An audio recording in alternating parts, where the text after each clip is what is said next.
አስቡት እስቲ ነገ ጠዋት ከእንቅልፋችሁ ስትነሱ እስከዛሬ የኖራችሁት ህይወት የእናንተ ህይወት እንዳልሆነ በነገራችሁስ። እያንዳንዱ የምትወስኗቸው ውሳኔዎች፣ እያንዳንዱ የምታምኗቸው ነገሮች፣ እነዚህ ሁሉ ነገሮች ትክክለኛ ጥልቅ እናንተ እንዳልሆናችሁ በነገራችሁስ። እያንዳንዱ የምትወስኗቸው ውሳኔዎች የሰማችሁትን ወይንም ደግሞ አካባቢያችሁ ላይ ያሉ ሰዎችን ወይንም ደግሞ ያነበባችሁትን ወይንም ደግሞ ያያችሁትን ውጤት ነው። ምክንያቱም ትላንትናና ከትላንት ወዲያ ያደረጋችሁት ውጤቶች ስለሆናችሁ ማለት ነው። እስቲ ያስቡት የእናንተ አይደንቲቲ ምን ያህል ሪፍሌክት ያደርጋል ትክክለኛ ህይወታችሁ ላይ። ራሳችሁን ጠይቃችሁ ታውቃላችሁ የኔ አይደንቲቲ ምን አይነት አይደንቲቲ ነው ብላችሁ? የሚገርማችሁ አብዛኛውን ሰው በማስክ የተሸፈነ ማንነት ነው ያለው። ይህ ማለት ትክክለኛ ማን እንደሆነ ራሱን አያውቅም ማለት ነው። እኔ ማን ነኝ? እኔ ምን እንፈልጋለሁ? እኔ ምን አይነት አስተሳሰብ አለኝ? እነዚህ ነገሮች ስፔሲፊክ ማድረግ አይፈልግም። ምክንያቱም አይምሮ ሪፕላይ ስለሚያደርግ ነው፣ ወደ ፔን ስለሚቀይ ህመም ስለሚሰማቸው ነው እነዚህ ሰዎች። ይህ ምን ማለት ነው? አምቢሽናቸውን አያውቁም ማለት ነው እነዚህ ሰዎች። ላይክ ታላቅ ምናልባት ዶክተር ሊሆን ይችላል። ስለዚህ ግዴታ ታናሽም ዶክተር መሆን አለበት ማለት ነው። ታናሽም የሚለፋው የሚሰራው የሚማረው ዶክተር ለመሆን ነው። ስለዚህ ይህ ማለት ቤተሰብም የራሱ የሆነ ተጽዕኖ አለው ማለት ነው። ቤተሰብ መጥፎ ነገር ነው እኛ ላይ ያደረገው ያለው እያልኩኝ ሳይሆን፣ ቤተሰብም ከልጅነት ጀምሮ የመከልከል ነገሮች አሉ። ለምሳሌ እንደዚህ ማድረግ የለብም፣ እንደዚህ አይባልም፣ እንደዚህ አታደርግ፣ ይህንን አትንካ፣ እነዚህ የሚባሉ ነገሮች የዛን ሰው ማንነት ይቀይሩታል ማለት ነው፣ አይደንቲቲ። ምክንያቱም አንድ ህፃን ከተወለደ በኋላ ልክ እንደ ኮምፒውተር ፕሮግራም እየተደረገ ነው የሚያድገው። የሚገርማችሁ ሳይንሱ እንደሚለው ይህ ፕሮግራም ከ35 ዓመታቸው በኋላ ሰዎች የራሳቸውን ሀቢት መቀየር እጅግ በጣም ይቸገራሉ ይላል። ይህ ማለት መቀየር አይችሉም ሀቢታቸውን እያልኩኝ ሳይሆን ከ35 ዓመት በኋላ ምናልባት ማይንዳቸውን ሜዲቴሽን በመስራት ወይንም ደግሞ ቁጭ ብሎ ነገሮችን በማዳመጥ እና ጥሩ ነገሮች ወደ አእምሯቸው እንዲመጣ ፖዚቲቭ ቲንክ በመሆን ሊሰራላቸው ይችላል። ነገር ግን ቢሄቪየራቸውን መቀየርና እነዛን ነገሮች ማምጣት እጅግ በጣም ይቸገራሉ ነው የሚለው።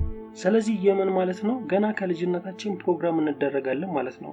በአካባቢያችን በቤተሰባችን አይተዋል ገሌን እንዴት ጎበዝ ተማሪ እንደሆነ፣ ስለዚህ እንደሱ ነው መሆን ያለብን እየተባለን ስላደግን ጀስት የምንጠራው የምንሰራው የምናጠናው ሁሉም ነገር የምናደርገው እንደዛ ሰው ስለመሆን ነው እንጂ ራሳችንን ስለመሆን አይደለም።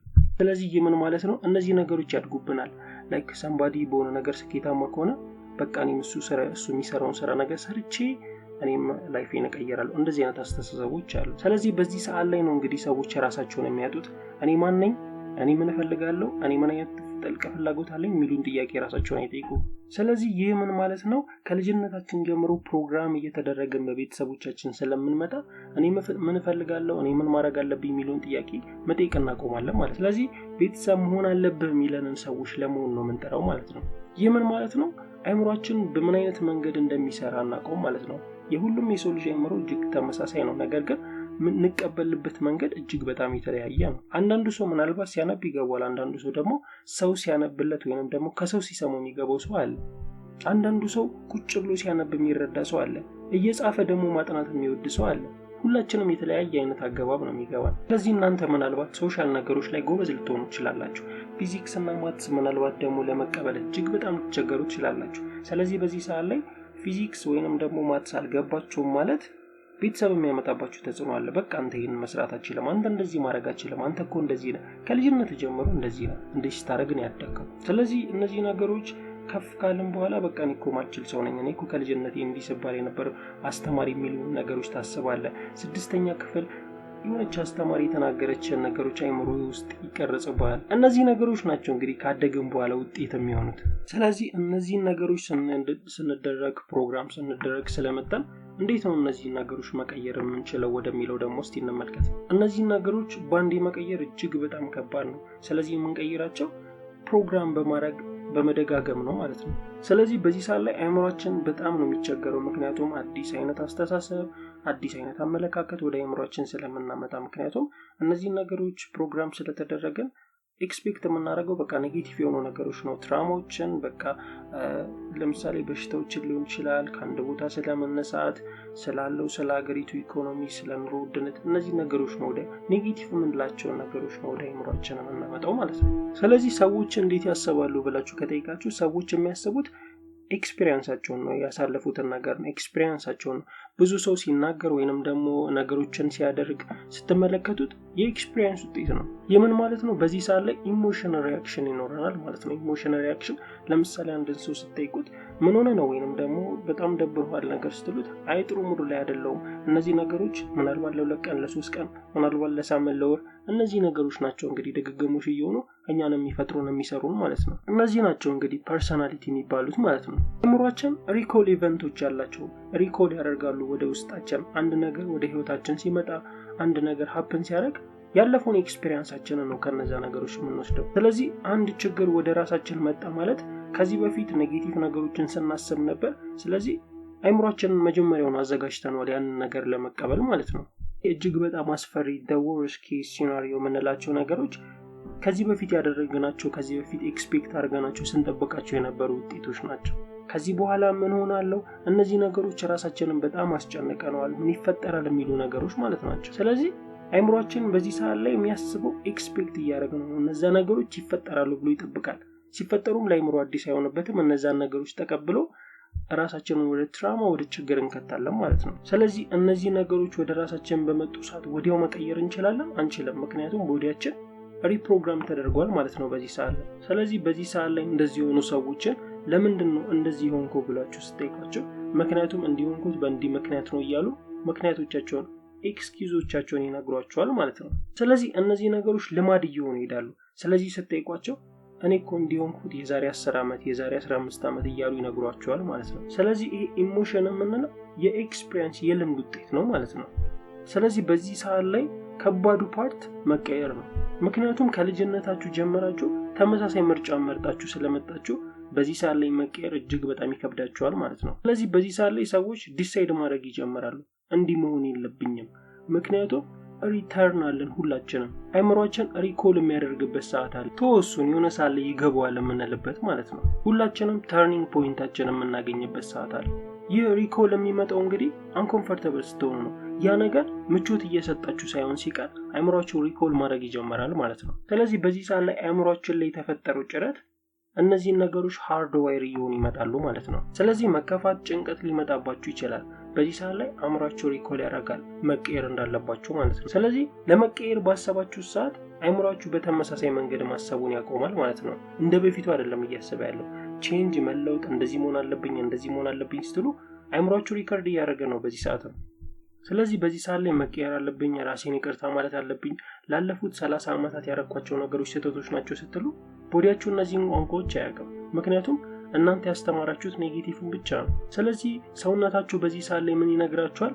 ይህንን ነገር ማድረግ ያለብህ ይህንን ነገር መጀመር ያለብህ ነገር ነው። አንተ እኮ በቃ እንዳባተነ እነዚህን ነገሮች መቀየር አትችልም ይላችኋል። ስለዚህ በዚህ ሰዓት ላይ የሚሰማችሁ ስሜት ትክክል ይመስላችሁና ነገሮችን መስራት ታቆሙና ትተኛላችሁ። ምክንያቱም ሰውነታችሁ የሚነግራችሁ ዛሬ እኮ በጣም ብዙ ስራን ይሰራው እንደዚህ ተንገላታል ሙሉ ቀን እንደዚህ ስትሆን ነበር፣ ስለዚህ ጥሩ እንቅልፍ ማግኘት አለባችሁ ይላችኋል። ስለዚህ እናንተ መቀየር እንደዚህ ማድረግ አለብኝ የሚሉን ነገር ታቆሙና በቃ ነገ ጀምራለሁ ብላችሁ ትተኛላችሁ።